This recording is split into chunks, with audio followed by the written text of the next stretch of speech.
أعوذ بالله من الشيطان الرجيم. بسم الله الرحمن الرحيم.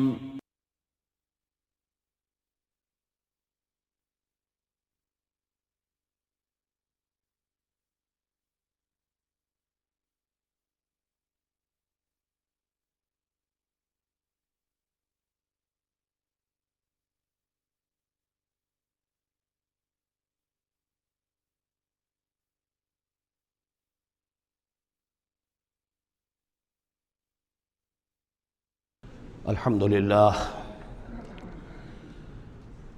للہ وکفیٰ والصلاة والسلام علی عبادہ الذین اصطفیٰ، خصوصاً علی افضلہم وخاتم النبیین محمد الامین وعلی آلہ وصحبہ اجمعین. اما بعد فقد قال اللہ تبارک وتعالی کما ورد فی سورۃ مریم سلام علیہا. اعوذ باللہ من الشیطان الرجیم بسم اللہ الرحمن الرحیم. واذکر فی الکتاب موسیٰ انہ کان مخلصا وکان رسولا نبیا ونادیناہ من جانب الطور الایمن وقربناہ نجیا ووہبنا لہ من رحمتنا اخاہ ہارون نبیا. واذکر فی الکتاب اسماعیل انہ کان صادق الوعد وکان رسولا نبیا وکان یأمر اہلہ بالصلاة والزکاة وکان عند ربہ مرضیا. واذکر فی الکتاب ادریس انہ کان صدیقا نبیا ورفعناہ مکانا علیا. صدق اللہ العظیم. رب اشرح لی صدری ویسر لی امری واحلل عقدۃ من لسانی یفقہوا قولی. اللہم ربنا الہمنا رشدنا واعذنا من شرور انفسنا. اللہم ارنا الحق حقا وارزقنا اتباعہ وارنا الباطل باطلا وارزقنا اجتنابہ. اللہم ربنا آنس وحشتنا فی قبورنا وارحمنا بالقرآن العظیم. اللہم اجعلہ لنا اماما ونورا وہدا ورحمہ. اللہم ذکرنا منہ ما نسینا وعلمنا منہ ما جہلنا وارزقنا تلاوتہ آناء اللیل وآناء النہار واجعلہ لنا حجتا یا رب العالمین آمین.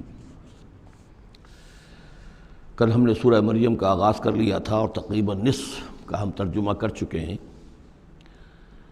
لیکن یہ بات بیان ہونے سے رہ گئی کہ مکی اور مدنی صورتوں کے جس تیسرے گروپ میں اس وقت ہم ہیں، جس کی مکیات کا آغاز ہوا تھا سورہ یونس سے، تو اس میں 9 صورتیں ہم پڑھ چکے ہیں. جیسا کہ میں نے عرض کیا، وہ 9 صورتیں تین صورتوں کے سب گروپس کی شکل میں ہیں.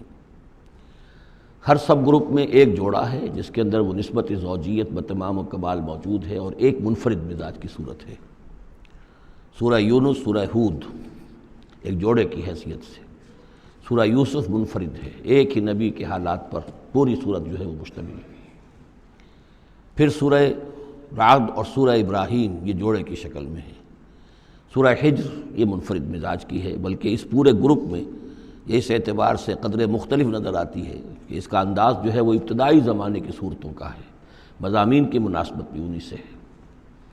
چھوٹی چھوٹی آیتیں ہیں، ردم جو ہے وہ بہت تیز ہے، صوتی آہنگ بہت نمایاں ہے، ڈیوائن میوزک جو ہے، جو ملکوتی غنا ہے، وہ اس میں بہت نمایاں ہے. پھر 3 صورتیں، سورہ نحل سب سے بڑی ہے اس سب گروپ میں، یہ منفرد مزاج کی ہے. لیکن اس کے بعد سورہ بنی اسرائیل اور سورہ کہف یہ ایک نہایت حسین و جمیل جوڑا ہے. اب پھر 3 صورتیں جو آ رہی ہیں، سورہ مریم، پھر سورہ طٰہٰ، سورہ انبیاء. یہاں بھی معاملہ وہی ہے کہ ان میں سے 2 صورتیں جو ہیں سورہ مریم اور سورہ انبیاء، ان میں بڑی گہری مشابہت ہے، اور یہ قصص النبیین کے انداز میں یہاں تذکرہ ہے انبیاء کرام کا، انباء الرسل کے انداز میں نہیں ہے. وہ جو انداز سورہ کہف، سورہ اعراف میں ہم نے دیکھا، سورہ ہود میں ہم نے دیکھا کہ رسول آئے، انہوں نے دعوت دی، قوم نے انکار کیا، قوم ہلاک کر دی گئی. یہ انداز جو انباء الرسل، ایام اللہ، اس کا نہیں ہے. لیکن یہ کہ ایک جو ہے اس سب گروپ میں منفرد صورت ہے، اور وہ ہے سورہ طٰہٰ. یہ اس اعتبار سے کہ تقریباً پوری ایک ہی رسول کے حالات پر مشتمل ہے، حضرت موسیٰ علیہ السلام. 8 میں سے 5 رکوع مسلسل جو ہیں وہ حضرت موسیٰ علیہ السلام کے حالات پر ہیں، اور ان کی ایک نسبت جو معنوی قائم ہو جاتی ہے اس سورہ مبارکہ کی سورہ یوسف کے ساتھ، وہ یہ ہے کہ تاریخی اعتبار سے ہمیں معلوم ہے کہ حضرت یوسف علیہ السلام کے زمانے میں بنی اسرائیل مصر میں جا کر آباد ہوئے، اور حضرت موسیٰ علیہ السلام کے ذریعے سے اللہ تعالیٰ نے انہیں پھر جو مصر میں فرعونیوں نے انہیں جو اپنا غلام بنا لیا تھا اس غلامی سے نجات دلائی، اور وہ واپس مصر سے نکل کر پھر اپنے آبائی وطن جو ہے سمجھیے جو حضرت ابراہیم کا مسکن تھا یعنی فلسطین کی طرف روانہ ہوئے۔ تو ان میں بھی ایک نسبت قائم تو ہو جاتی ہے لیکن وہ فاصلے سے ہے۔ سورہ مریم میں اور سورہ انبیاء میں آپ کو قصص النبیین کے انداز کا بات ملے گی، تو یہ آپ جب ہم پڑھیں گے تو بات نمایاں ہو جائے گی۔ سورہ مریم میں ہم نے اب تک جو پڑھا ہے، سب سے پہلے حضرت زکریہ حضرت یحییٰ کا تذکرہ ہوا پہلے رکوع میں، دوسرا رکوع بہت طویل ہے، اس میں حضرت مریم اور حضرت عیسیٰ کا سلام علیہم ان کا تذکرہ ہوا ہے۔ تیسرے رکوع میں پھر حضرت ابراہیم علیہ السلام کا، اور ان کے ساتھ ہی پھر حضرت اسحاق اور حضرت یعقوب کا تذکرہ ہوا ہے۔ حضرت ابراہیم کے بارے میں کہا گیا کہ انہ کان صدیقا نبیّا۔ اب یہ ایک نئی ترکیب ہے کہ جو پہلی مرتبہ قرآن مجید میں آئی ہے، اور میں نے اسی لیے آج جو ہے کئی آیات تلاوت کی ہیں اگلے رکوع کی، کہ آپ یہ دیکھ سکیں کہ 2 کے بارے میں آ رہا ہے رسولا نبیّا، حضرت اسماعیل اور حضرت موسیٰ علیہ السلام رسولا نبیّا، انہ کان رسولا نبیّا، اور 2 ہی کے بارے میں آیا انہ کان صدیقا نبیّا، یعنی حضرت ابراہیم علیہ السلام اور حضرت ادریس علیہ السلام۔ تو اس میں فرق کیا ہے؟ ظاہر بات ہے کہ یہ الفاظ مختلف ہیں، ترکیب مختلف ہے، تو یقیناً ان کا مفہوم جدا ہے، اگرچہ بہت ہی میرے علم کی حد تک کسی نے اس پر توجہ نہیں کی ہے، بلکہ ایک بہت بڑے عالم تھے جو مفسر قرآن بھی ہیں، ان سے جب میں نے تذکرہ کیا تو ان کا کہ کیا واقعی ایسا ہے؟ یعنی یہ کہ وہ تفسیر بھی لکھ چکے تھے لیکن انہوں نے توجہ نہیں کی۔ ہوتا یہ ہے کہ آدمی جب گزر جاتا ہے تیزی کے ساتھ، اگر کسی چیز کی توجہ نہیں ہوتی، کیا واقعی ایسا ہے کہ 2 کے بارے میں ہے رسول النبیہ اور 2 کے بارے میں ہے صدیق النبیہ؟ تو میں نے ان سے سوال کیا تھا کہ اس میں پھر کیا فرق ہے؟ اس کے لیے میں چاہتا ہوں کہ جو جس حد تک کہ مجھ پر وہ بات اللہ تعالیٰ نے منکشف فرمائی ہے وہ آپ پر بھی میں آپ کے ساتھ بھی شیئر کروں، کہ یہ جو ہم پڑھ چکے ہیں، ایک تو سورہ فاتحہ میں اہدنا الصراط المستقیم صراط الذین انعمت علیہم، راستہ ان کا ہمیں دکھا اور ان کے راستے پر چلا جن پر تیرا انعام ہوا۔ اس کی وضاحت سورہ نساء میں آئی، وَمَن يُطِعِ اللَّهَ وَالرَّسُولَ فَأُولَٰئِكَ مَعَ الَّذِينَ أَنْعَمَ اللَّهُ عَلَيْهِم مِّنَ النَّبِيِّينَ وَالصِّدِّيقِينَ وَالشُّهَدَاءِ وَالصَّالِحِينَ وَحَسُنَ أُولَٰئِكَ رَفِیقًا۔ یہ منعم علیہم جو ہیں، جن پر اللہ تعالیٰ کا انعام ہوا ہے، یہ جو جماعت ہے منعم علیہم کی، اس کے 4 درجات ہیں۔ اوپر سے چلیں گے تو انبیاء سب سے اوپر ہیں، پھر نیچے ان کے درجہ ہے صدیقین کا، پھر ان سے نیچے شہداء کا، اور پھر بیس لائن سمجھیے کہ وہ صالحین مومنین جو نیک دل مسلمان ہیں، مخلص ہیں، صادق القول ہیں، صادق الایمان ہیں، یہ گویا کہ بیس لائن ہے۔ نیچے سے چلیں گے تو اس بیس لائن سے اگر کوئی شخص ترقی کرے گا تو پھر درجہ اس کے لیے کیا ہے؟ شہادت کا ہے، اس کے اوپر ایک درجہ صدیقیت کا ہے، اور یہ آخری درجہ ہے، اس لیے کہ اس سے آگے نبوت کا جو درجہ ہے وہ اکتسابی نہیں ہے، وہ تو وہبی ہے، اور وہ دروازہ بھی اب بند ہو چکا، وہ ہمیشہ کے لیے وہ آؤٹ آف باؤنڈز ہے اب نوع انسانی کے لیے، وہ نبوت کا دروازہ بند ہو چکا۔ اس صدیقین اور شہداء کے درمیان کیا فرق ہوتا ہے، اس کو اب سمجھ لینا چاہیے، اور اس کو جدید سائیکالوجی کی 2 اصطلاحات کے حوالے سے آپ بڑی آسانی سے سمجھ سکیں گے۔ اللہ تعالیٰ نے عام طور پر انسانوں کو 2 مختلف مزاجوں پر بنایا ہے، ایکسٹروورٹس، انٹروورٹس۔ کچھ لوگ ہوتے ہیں کہ جو باہر کی دنیا سے انہیں زیادہ دلچسپی ہوتی ہے، کچھ کھیل کود میں، سیر میں، باغ، یہ وہ، باہر کی دنیا سے ملنا جلنا، لوگوں سے ملیں گے، وہ پبلک میں ہوں گے، مجلس میں ہوں گے تو زیادہ چہکیں گے، زیادہ خوش ہوں گے۔ کچھ لوگ برعکس مزاج کے ہوتے ہیں، وہ درومبین قسم کے لوگ ہوتے ہیں، انٹروورٹس۔ وہ اپنے خیالات ہی میں مگن رہتے ہیں، غور و فکر کرتے ہیں، سوچ بچار کرتے ہیں، انہیں تنہائی زیادہ پسند ہوتی ہے، تنہائی میں وہ زیادہ خوش رہتے ہیں۔ تو یہ ایکسٹروورٹس اور انٹروورٹس 2 مزاج ہیں بنیادی طور پر، اللہ تعالیٰ نے بنائے ہیں مختلف مزاج جو ہیں۔ اور ایک ہوتی ہے تیسری ایک کیفیت کہ جس میں یہ دونوں چیزیں بڑے توازن کے ساتھ ہو، ایمبیورٹ۔ یہ بہت شاذ ہوتا ہے، بہت شاذ ہوتا ہے، بہت کم لوگ ہوتے ہیں دنیا میں کہ جو واقعتاً اس میں توازن قائم کر سکیں، یا ادھر کا رجحان ہوگا یا ادھر کا رجحان ہوگا۔ تو جو یہ انٹروورٹس ہوتے ہیں جو غور و فکر کرتے رہتے ہیں، ان کے اندر جو ہے وہ یوں سمجھیے کہ فطرت کی جو اصل حقائق ہیں وہ کچھ زیادہ محفوظ رہتے ہیں ان کے غور و فکر کی وجہ سے۔ پھر وہ کائنات کے بارے میں بھی سوچتے ہیں، تو اس کائنات کی تمام آیات الہیہ بھی گویا کہ ان سے ہم کلام ہوتی ہیں، اشارے کرتی ہیں۔ یہ وہ لوگ ہوتے ہیں کہ جن تک گویا کہ وہ حقائق از خود روشن ہو چکے ہوتے ہیں ان تک، کہ جیسے ہم نے سورہ فاتحہ پڑھتے ہوئے کہا کہ کچھ لوگ ہوتے ہیں اپنی فطرت سلیمہ اور عقل سلیم کی رہنمائی میں یہاں تک تو پہنچ گئے کہ اللہ کو پہچان لیا، آخرت کو پہچان لیا، یہ بھی سمجھ لیا کہ اللہ ہی کی بندگی کرنی چاہیے، کیسے کریں یہ پتہ نہیں، اہدنا الصراط المستقیم، اب وہ راستہ مانگتے ہیں کہ ہمیں راستہ دکھا۔ یہ صدیقین ہوتے ہیں، اور ان کی شان یہ ہوتی ہے کہ جیسے ہی کسی نبی کی دعوت ان کے کان میں آتی ہے وہ ایسے لپک کر قبول کرتے ہیں کہ گویا کہ منتظر بیٹھے تھے، جیسے کوئی شخص وضو کر کے بیٹھا ہوا کہ بس اذان کی آواز آئے اور میں چلوں، اتنا ہی ہوتا ہے۔ اسی لیے حضور نے فرمایا ابو بکر رضی اللہ تعالیٰ عنہ کے بارے میں کہ میں نے جس کے سامنے بھی ایمان کی دعوت پیش کی اس نے کچھ نہ کچھ توقف ضرور کیا سوائے ابو بکر کے، ایک لحظے کا توقف نہیں کیا، گویا کہ وہ تو تیار بیٹھے ہوئے تھے۔ البتہ جو ایکسٹروورٹس ہوتے ہیں وہ چونکہ ان کی توجہ نہیں ہوتی حقائق کی طرف، وہ دنیا میں مگن ہیں، کھیل کود میں ہیں، شکار میں ہیں، کشتیوں میں ہیں، ہنسی مذاق میں ہیں، گفتگوؤں میں لگے ہوئے ہیں، تو انہیں کچھ زیادہ غور و فکر کی ان کے اندر جو ہے طبیعت کے اندر میلان نہیں ہوتا اس کا، لہذا انہیں دیر لگ جاتی ہے نبی کی دعوت کو سمجھنے میں، اس کی طرف متوجہ ہونے میں۔ لیکن یہ ہے کہ جب ان کا توجہ ہو جاتی ہوتی بھی عام طور پہ جذباتی انداز میں ہوتی ہے، لیکن جب ان کی توجہ ہو جائے جذباتی انداز میں تو پھر یہ ہے کہ وہ چونکہ ہوتے ہیں ایکٹیو زیادہ ہوتے ہیں، لہذا وہ اپنی فعالیت کی وجہ سے آگے نکل جاتے ہیں، بظاہر وہ صدیقین سے آگے نکل جائیں گے فعالیت کی وجہ سے، اس لیے کہ وہ فعال زیادہ ہیں۔ اب اس کی مثال حضرت عمر ہے، حضرت حمزہ ہیں رضی اللہ تعالیٰ عنہما، 6 سال لگ گئے۔ حضرت عمر کے بارے میں تو آپ کہہ سکتے ہیں کہ سب کوئی گھرانہ مختلف تھا، وہ بنو عدی میں سے تھے، حضور بنو ہاشم میں سے تھے، لیکن حضرت حمزہ کو کیوں دیر لگ گئی؟ 6 سال، سگے چچا ہیں، دودھ شریک بھائی ہیں، ساتھ کے کھیلے ہم جولی ہیں، نہایت محبت کرنے والے حضور سے، اور اسی کیفیت کے اندر وہ ایمان لائے ہیں کہ ایک روز آئے باہر سے، شکار کھیل کر آ رہے تھے، کئی دن باہر رہے تھے، واپس آئے تو ابھی گھر میں داخل نہیں ہوئے تھے، لونڈی نے کہا کہ آج تو ابو جہل نے بڑی گستاخی کی ہے آپ کے بھتیجے کے ساتھ، اور بس یہ سنتے ہی آگ بگولا ہو کر گئے ہیں، کمان جا کے ماری ابو جہل کے سر میں کہ تم نے یہ کیا ہے، اور اسی وقت کہا اچھا میں اس پر ایمان لایا، آؤ کرو مقابلہ تم، یہ ان کے ایمان کا معاملہ ہے۔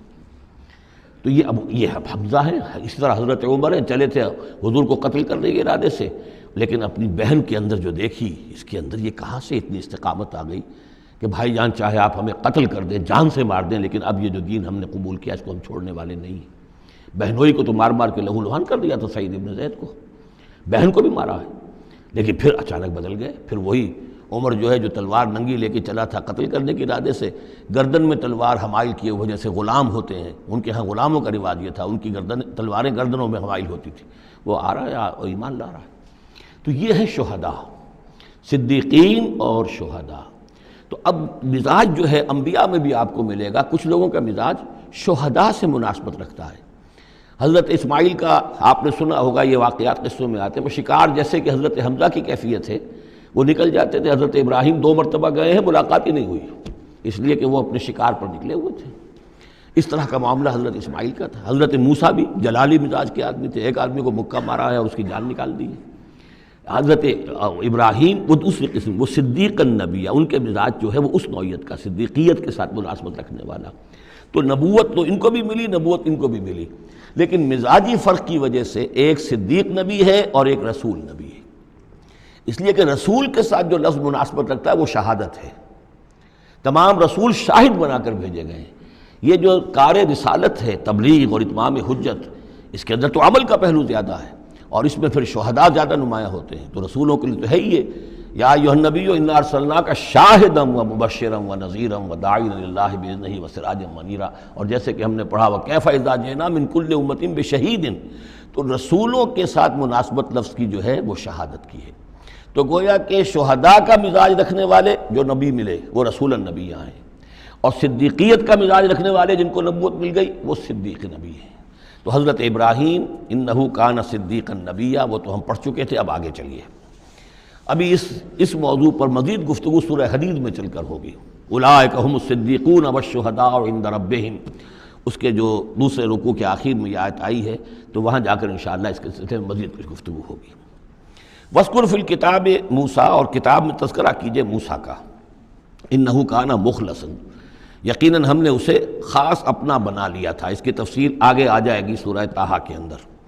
وَكَانَ رَسُولًا نَبِيًّا، اور وہ رسول نبی تھے۔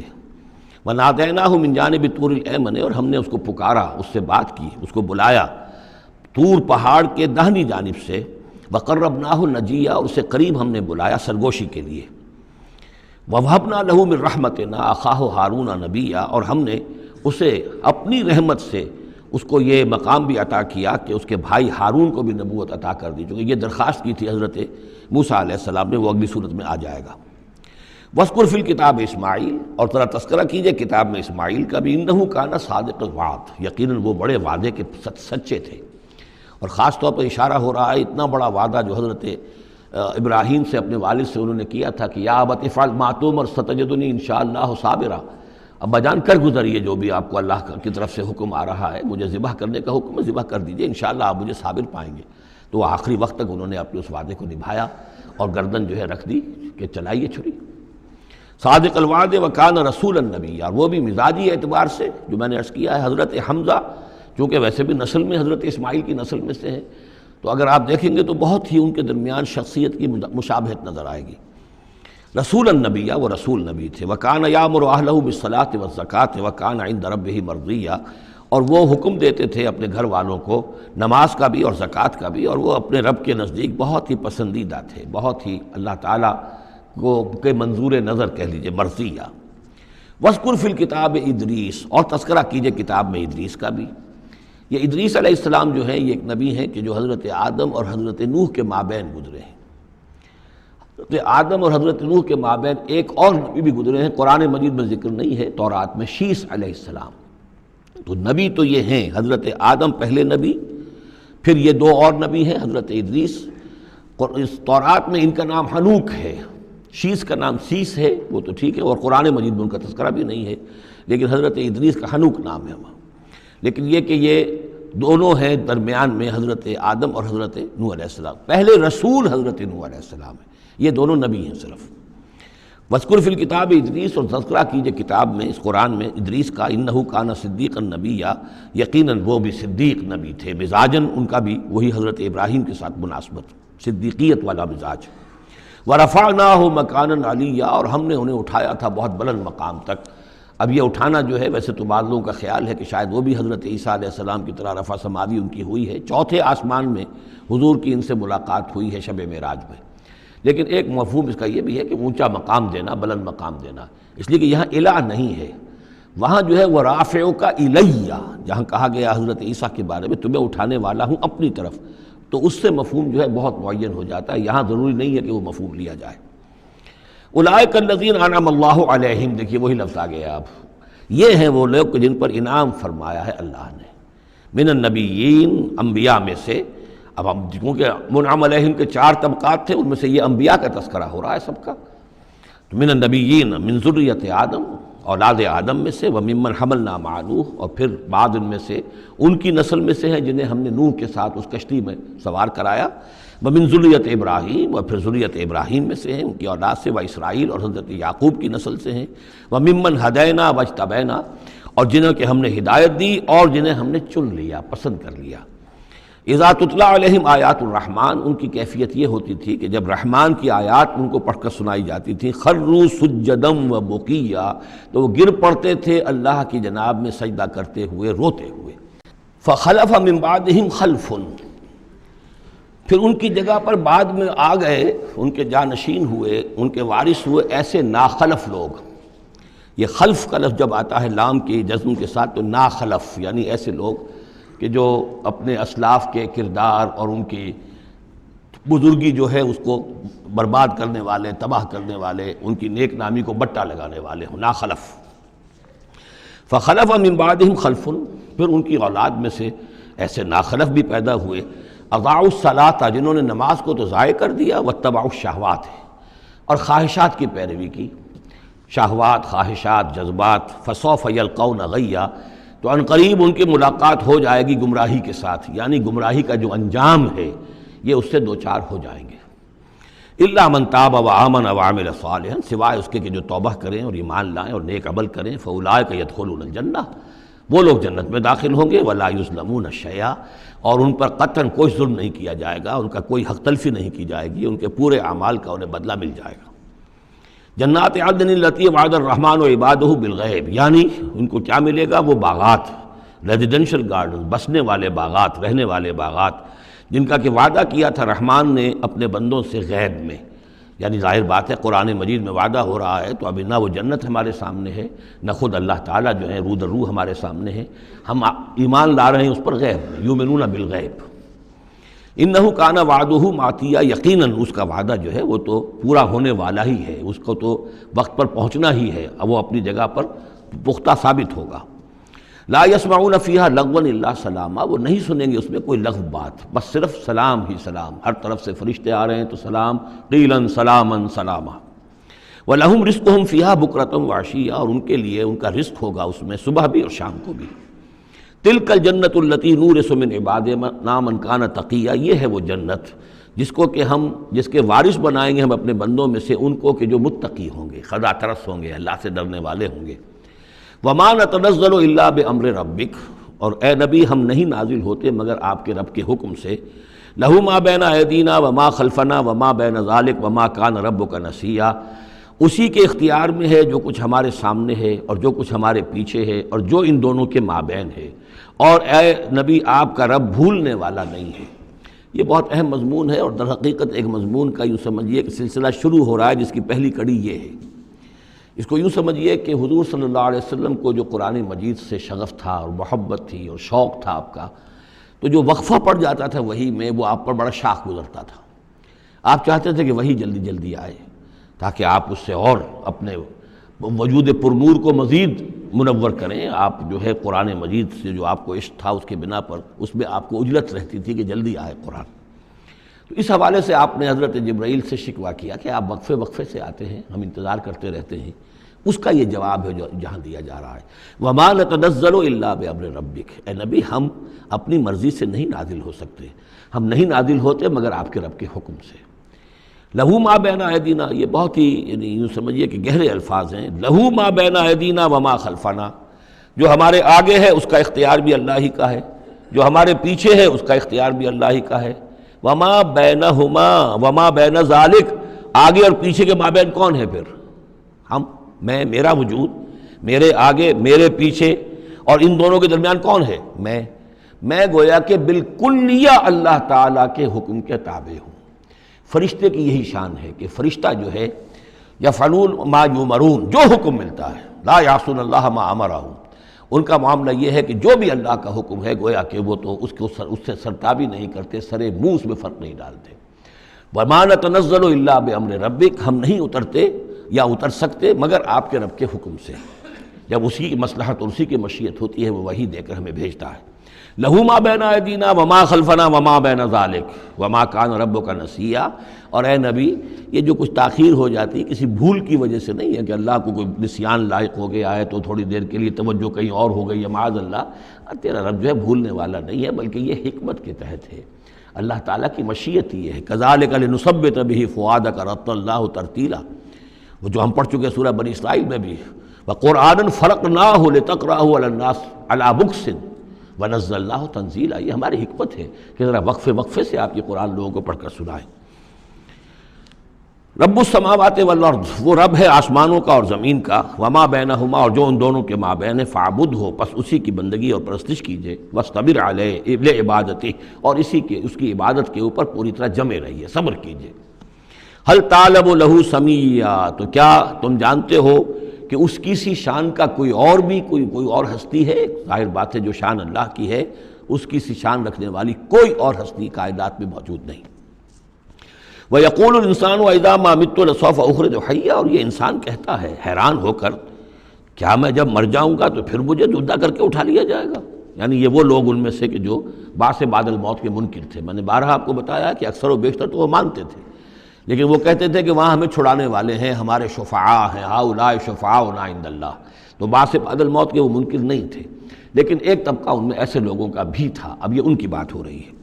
وَيَقُولُ الْإِنسَانُ وَإِذَا مَا مِتُّ لَسَوْفَ أُخْرَجُ حَيًّا، کہ جب میں مر جاؤں گا پھر مجھے دوبارہ اٹھا لیا جائے گا اور نکال دیا جائے گا۔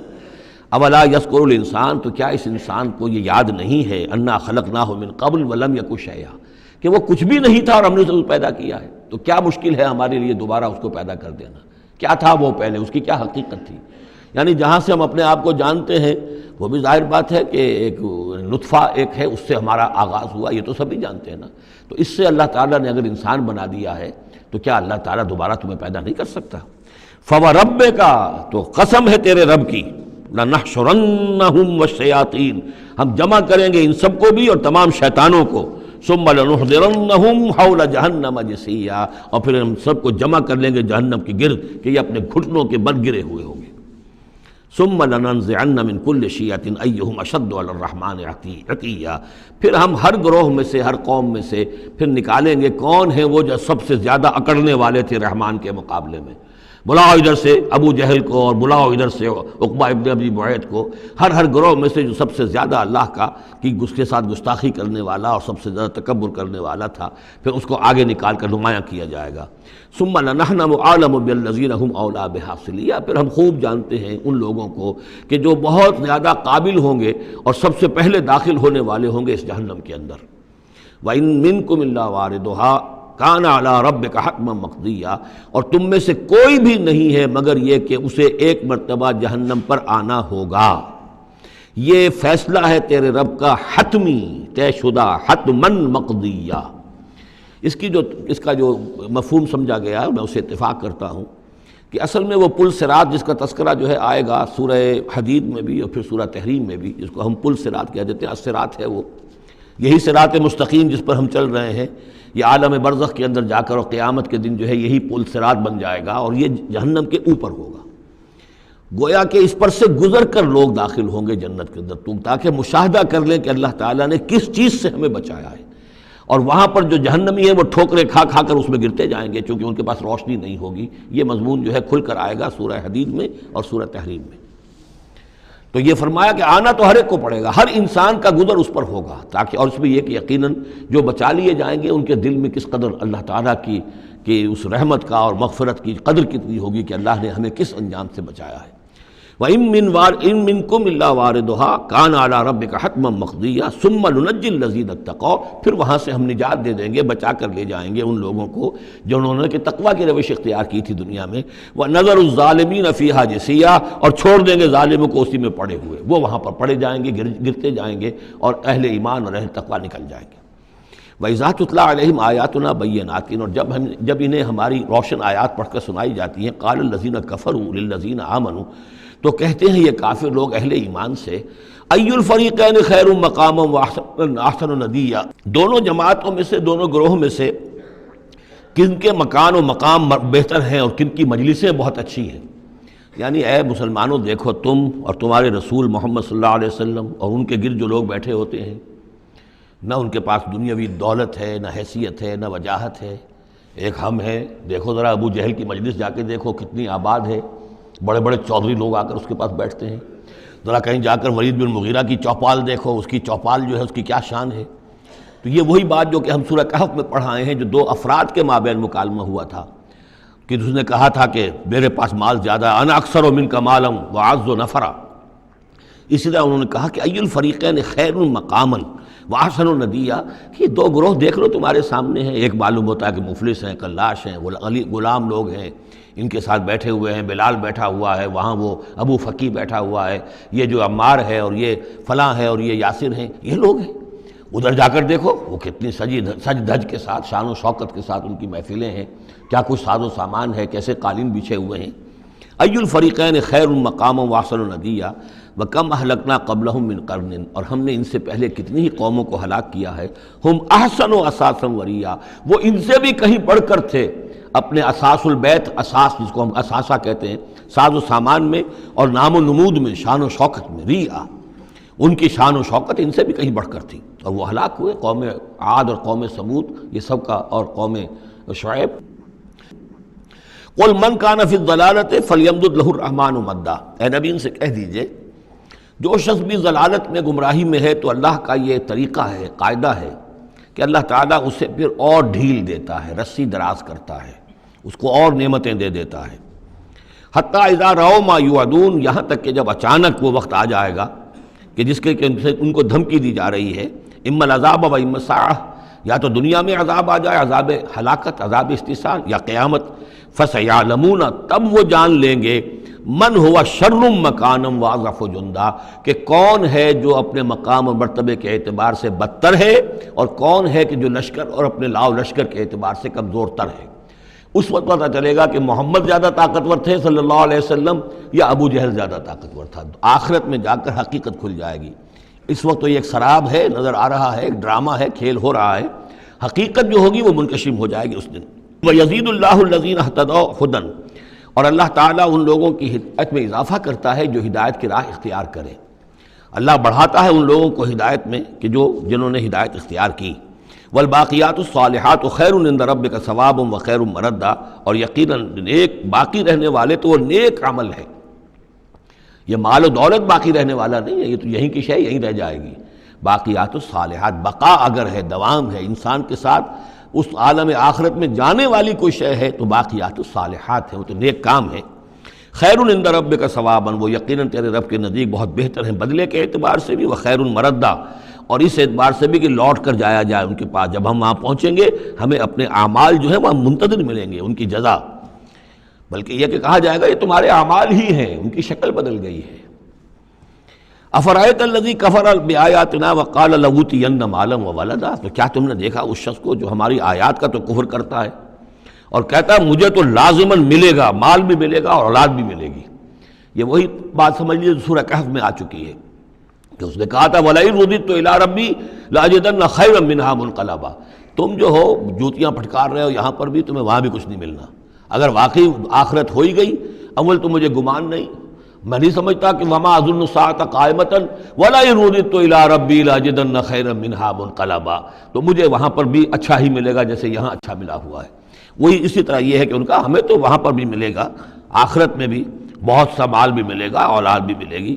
اطلاع الغیب، یہ دنیا بھی مراد ہو سکتی ہے لیکن میرے نزدیک آخرت ہی مراد ہے۔ اطلاع الغیب، کیا وہ غیب پر مطلع ہو چکا ہے، اس نے جھانک کر دیکھ لیا ہے غیب کو؟ ام اتخذ عند الرحمن عہدا، یا وہ کوئی رحمان سے عہد لے چکا ہے، پکا قول و قرار لے چکا ہے جس پر اس یقین سے کہہ رہا ہے کہ اسے تو مال بھی ملے گا اور اولاد بھی ملے گی۔ کلا، ہرگز نہیں۔ سنکتب ما یقول، جو کچھ یہ کہہ رہا ہے وہ ہم لکھ لیں گے تاکہ جواب دہی پوری کرنی پڑے کہ کیا کیا بکواس تم کیا کرتے تھے۔ وَنَمُدُّ لَهُ مِنَ الْعَذَابِ مَدًّا، اور پھر عذاب کے اندر ہم اس کے اضافہ کرتے چلے جائیں گے، عذاب کو اس کے لیے کھینچتے چلے جائیں گے۔ وَنَرِثُهُ مَا يَقُولُ، اور جو کچھ وہ کہہ رہا ہے اس کے وارث تو ہم ہوں گے، سارا مال دنیاوی سامان جو بھی کچھ ہے وہ تو ہماری وراثت میں آ جائے گا۔ وَيَأْتِينَا فَرْدًا، اور وہ جب آئے گا ہمارے سامنے ہماری عدالت میں پیش ہونے کے لیے تو ایک فرد کی حیثیت سے آئے گا، نہ اولاد ساتھ ہوگی، نہ مال، نہ خدم، نہ حشم، نہ قوم، نہ ہم نشین، نہ حاشیہ نشین، کوئی نہیں ہوگا۔ وَاتَّخَذُوا مِن دُونِ اللَّهِ آلِهَةً، انہوں نے اللہ کے سوا کچھ اختیار کر لیے ہیں اپنے معبود، لِيَكُونُوا لَهُمْ عِزًّا، تاکہ وہ ان کے مددگار بنے، ان کے لیے سہارا بنے، پشت پناہ بنے، اللہ کے ہاں انہیں کچھ چھڑا سکے عذاب سے۔ کلا، ہرگز نہیں۔ سَيَكْفُرُونَ بِعِبَادَتِهِمْ، وہ تو ان کی عبادت کا انکار کریں گے، جیسا کہ پہلے بھی آ چکا ہے، وہ فرشتے ہوں، اولیاء اللہ ہوں، انبیاء ہوں، حضرت عیسیٰ ہوں، شیخ عبد القادر جیلانی ہوں، کوئی بھی ہو، ان کا تو وہ تو کفر کرے گا، تم کیا کہہ رہے ہو، ہمیں تو معلوم بھی نہیں تھا کہ تم ہم سے دعائیں کرتے رہے اور ہمیں سمجھتے رہے کہ ہم تمہیں چھڑا لیں گے۔ سَيَكْفُرُونَ بِعِبَادَتِهِمْ، وہ انکار کریں گے ان کی عبادت کا۔ وَيَكُونُونَ عَلَيْهِمْ ضِدًّا، اور وہاں ان کے مخالف ہوں گے، انہیں وہاں پر پروسیکیوٹ کروائیں گے۔ أَلَمْ تَرَ أَنَّا أَرْسَلْنَا الشَّيَاطِينَ عَلَى الْكَافِرِينَ تَعُزُّهُمْ عَزًّا، کیا تم نے دیکھا نہیں کہ ہم کافروں پر شیاطین کو بھیجتے رہتے ہیں، یعنی یہ کہ یہ شیاطین جن جو ہیں یہ ان پہ حملہ آور ہوتے رہتے ہیں اور انہیں خوب ابھارتے رہتے ہیں گناہوں کے اوپر، اور انہیں اور سرکشی کے اوپر آمادہ کرتے رہتے ہیں۔ وجہ کیا ہے کہ خود انہوں نے شیطان کی رفاقت کو اختیار کی ہے۔ فلا تعجل علیہم، اب یہ مضمون یہاں دوسری مرتبہ آ گیا، عجلت نہیں، فلا تعجل علیہم۔ ایک تو فرمایا قرآن مجید کے ضمن میں عجلت نہ کیجیے، اس کی جو بھی تنزیل ہے وہ اللہ تعالیٰ کی حکمت کے تحت جو اس میں تدریج ہے اسی کو آپ سمجھیے کہ خیر اسی میں ہے، آپ کا شوق اپنی جگہ ہے، لیکن یہ کہ ایک دوسری بات فلا تعجل علیہم، ان کے بارے میں بھی آپ جلدی نہ کیجیے، ایسا نہ ہو کہ آپ کے دل میں یہ خیال آئے کہ اب ان کفار مکہ کی رسی جو ہے مزید دراز نہیں ہونی چاہیے، اب ان کو پکڑ لیا جانا چاہیے، انہوں نے حد کر دی ہے۔ جس طریقے سے کہ حضور کو زج کیے ہوئے تھے وہ ہم دیکھتے چلے آ رہے ہیں سورہ انعام سے، لیکن اے نبی جلدی نہ کیجیے۔ فلا تعجل علیہم، ان کی مخالفت، علی یہاں پر آ رہا ہے، فلا تعجل علیہم انما نعد لہم عدا، ہم ان کی پوری گنتی کر رہے ہیں، ایک ایک عمل ان کا لکھا جا رہا ہے، ہر چیز کا ان کو جواب دہی کرنی ہوگی، ہر چیز کی ان کو سزا مل جائے گی، لیکن یہ کہ ہمارے ہر کام کے اندر جو بھی فطری تدریج ہے، اس کی جو توقیت ہے، اس کا جو نظام ہم نے بنا رکھا ہے، وہ اسی کے مطابق ہوگا۔ یوم نحشر المتقین الی الرحمن وفدا، یاد کرو جس دن کہ ہم جمع کریں گے اہل تقویٰ کو، وہ رحمان کی طرف آئیں گے مہمانوں کی صورت میں، جیسے مہمانوں کا استقبال ہوتا ہے، وفد آیا ہے۔ وَنَسُوقُ الْمُجْرِمِينَ إِلَىٰ جَهَنَّمَ وِرْدًا، اور جو مجرم ہیں انہیں ہم دھکیلیں گے، دھکے دیں گے، ہانک کر لے جائیں گے جہنم کی طرف، جیسے کہ کوئی پیاسے جانور جاتے ہیں گھاٹ کی طرف۔ لا يملكون الشفاعة إلا من اتخذ عند الرحمن عہدا، کسی کے بھی کوئی شفاعت کام نہیں آئے گی سوائے اس کے کہ جس نے رحمان کے پاس اپنا ایک مقام حاصل کر لیا ہے، یعنی ایک شخص جو ہے بنیادی طور پر اللہ کے ساتھ اس نے اپنا عہد نبھایا ہو، اللہ کی بندگی کر رہا ہو، کوئی خطائیں ہو گئی ہیں، کوئی غلطیاں ہو گئی ہیں، جیسے کوئی پھسل جاتا ہے، کوئی کمزور بھی ہوتا ہے انسان، ایسے لوگوں کے لیے تو شفاعت مفید ہو سکتی ہے، لیکن جو سرے سے اس عہد کی خلاف ورزی کر رہے ہوں، جو بجائے مشرق کے ان کا رخی مغرب کی طرف ہو، بجائے کعبے کے ان کا رخی جو ہے کسی اور شے کی طرف ہو، تو ظاہر بات ہے کہ ان کے لیے شفاعت نہیں ہے۔ وَقَالُوا اتَّخَذَ الرَّحْمَنُ وَلَدًا، اور انہوں نے ایک اور عقیدہ گھڑ لیا ہے کہ رحمان نے اپنے لیے اولاد اختیار کی ہے۔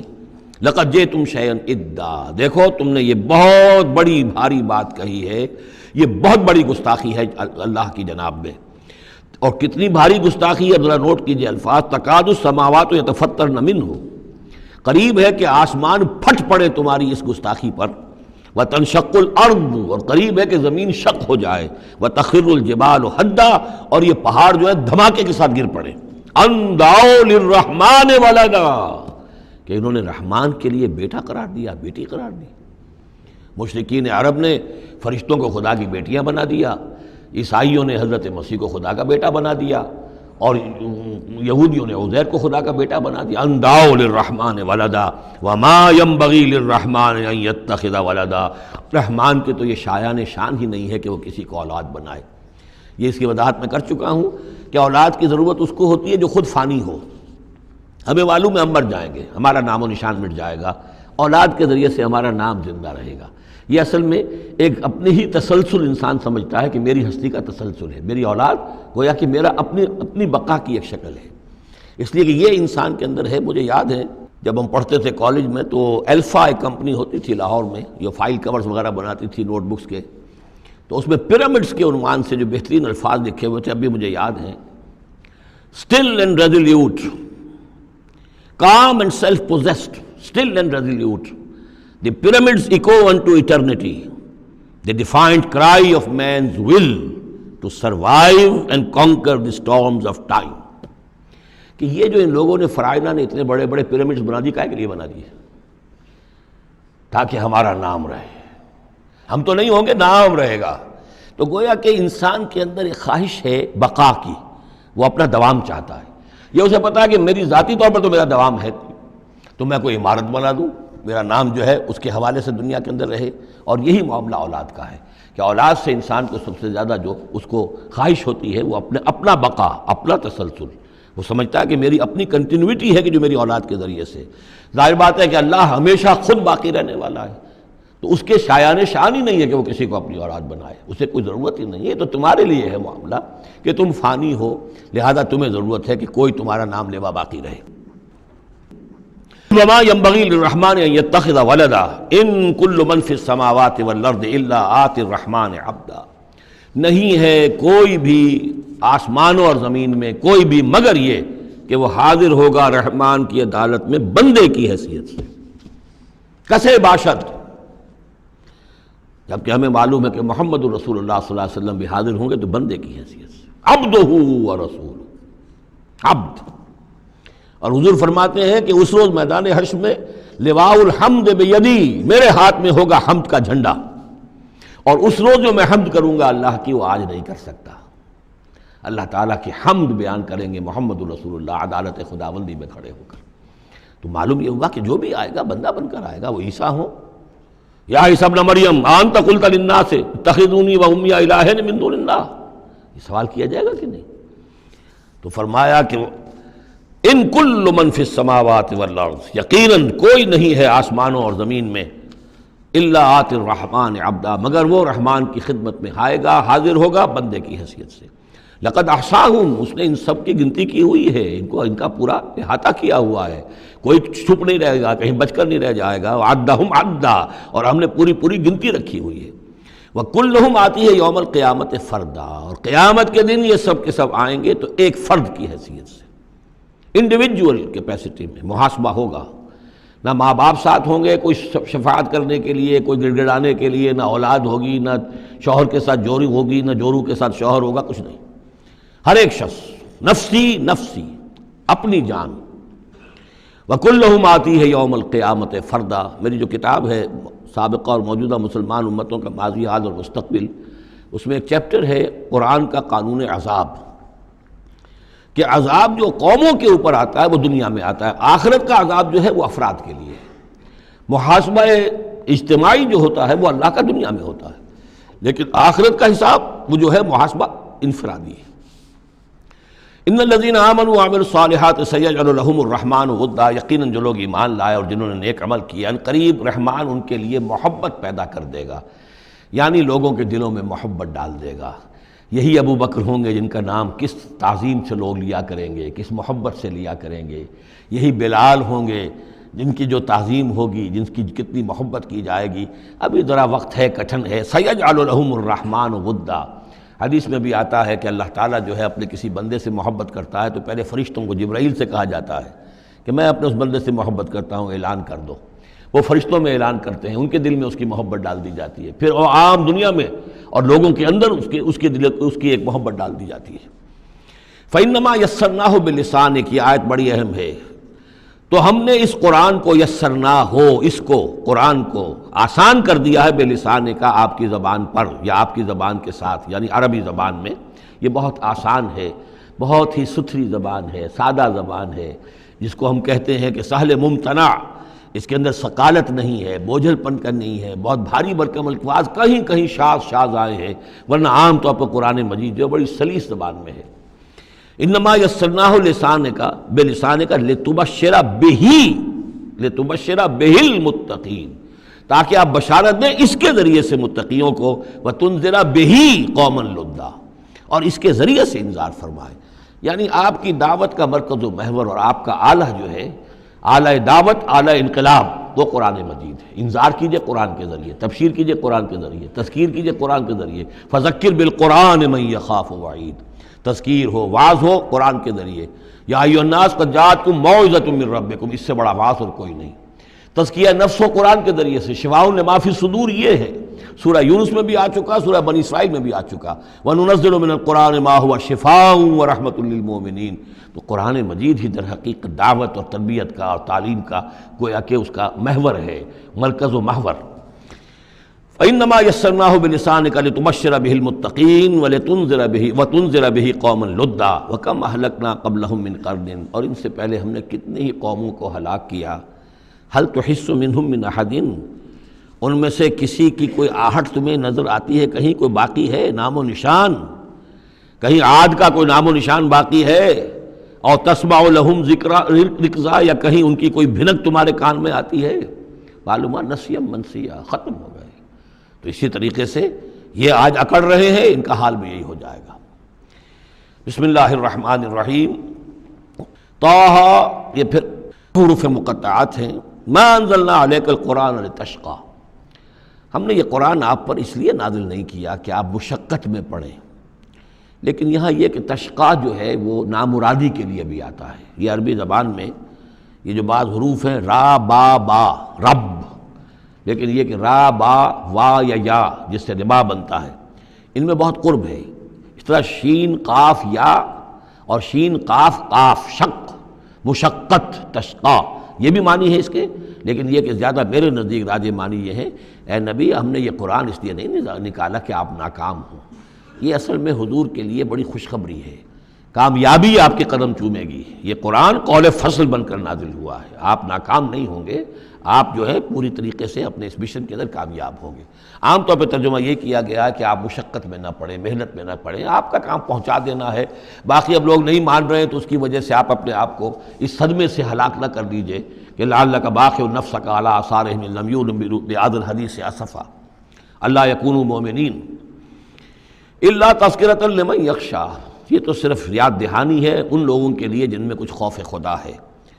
تنزیلا ممن خلق الارض والسماوات العلی، اس کی تنزیل ہے اس ہستی کی طرف سے جس نے بنایا ہے، پیدا کیا ہے زمین کو بھی اور بلند آسمانوں کو۔ الرحمن، وہ رحمان ہے، علی العرش استویٰ، کہ جو عرش پر متمکن ہے۔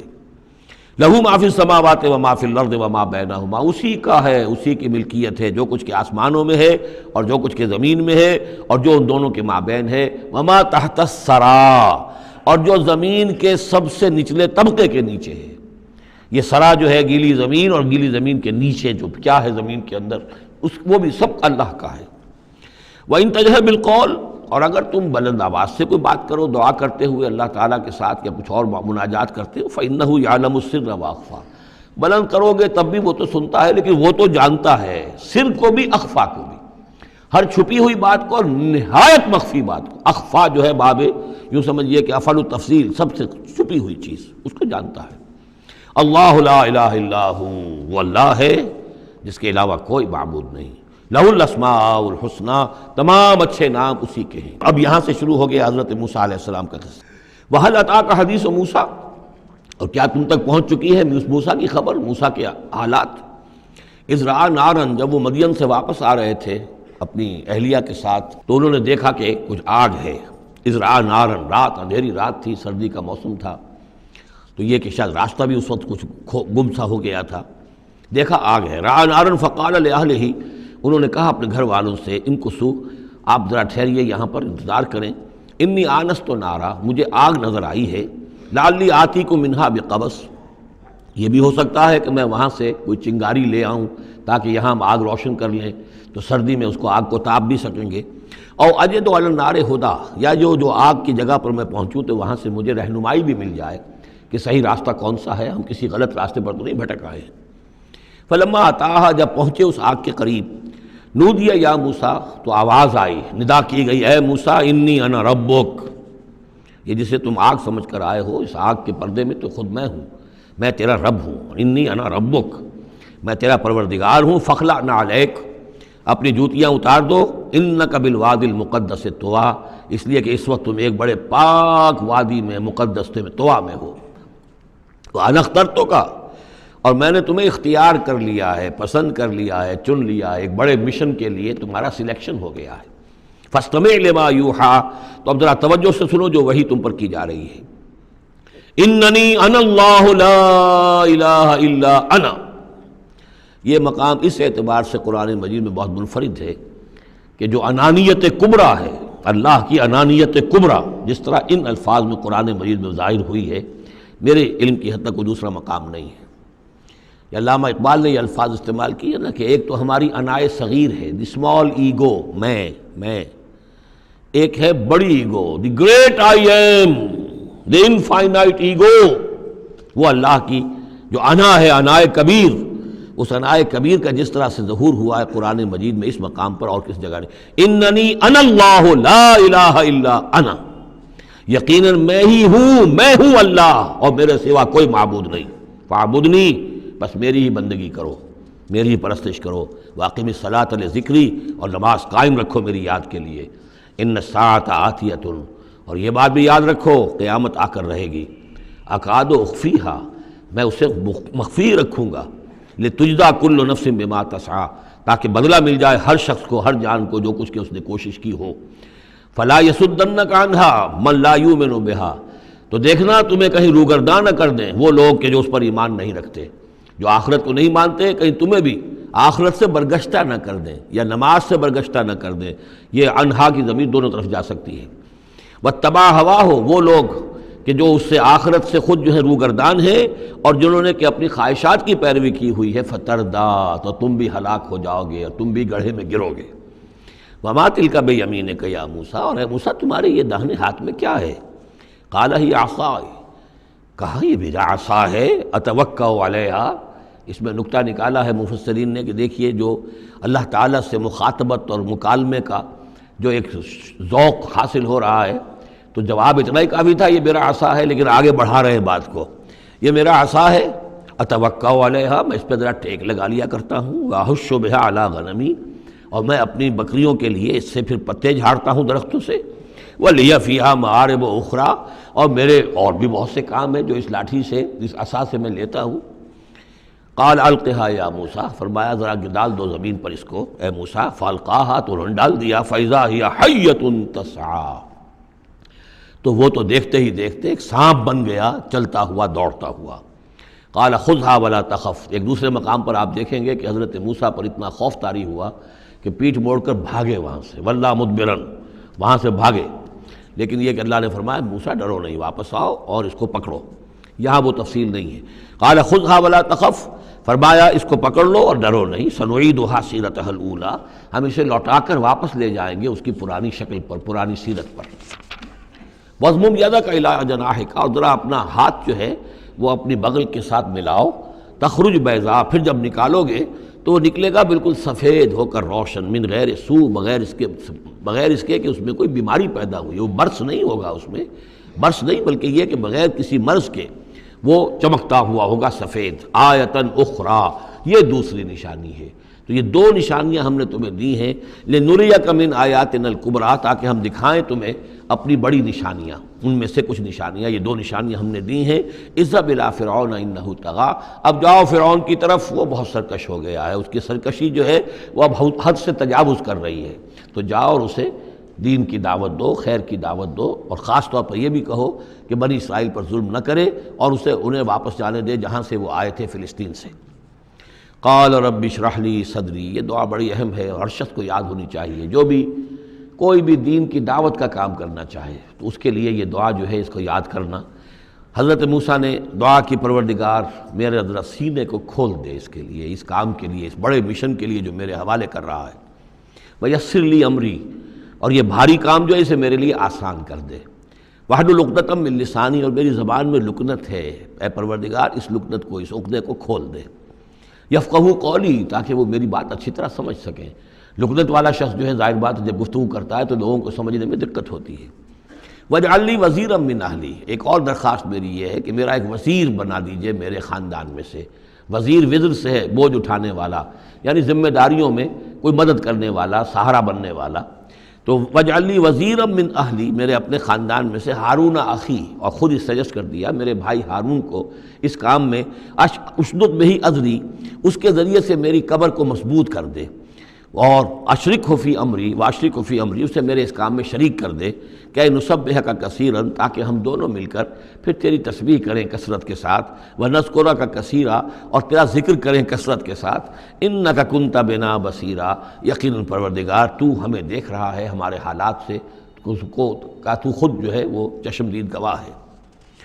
قال قد اوتیت سؤلک یا موسیٰ، فرمایا کہ ٹھیک ہے موسیٰ، گرانٹڈ، یور ریکویسٹ گرانٹڈ، قد اوتیت سؤلک یا موسیٰ، اے موسیٰ جو تم نے سوال کیا، جو درخواست کی، وہ سب ہم نے منظور کی۔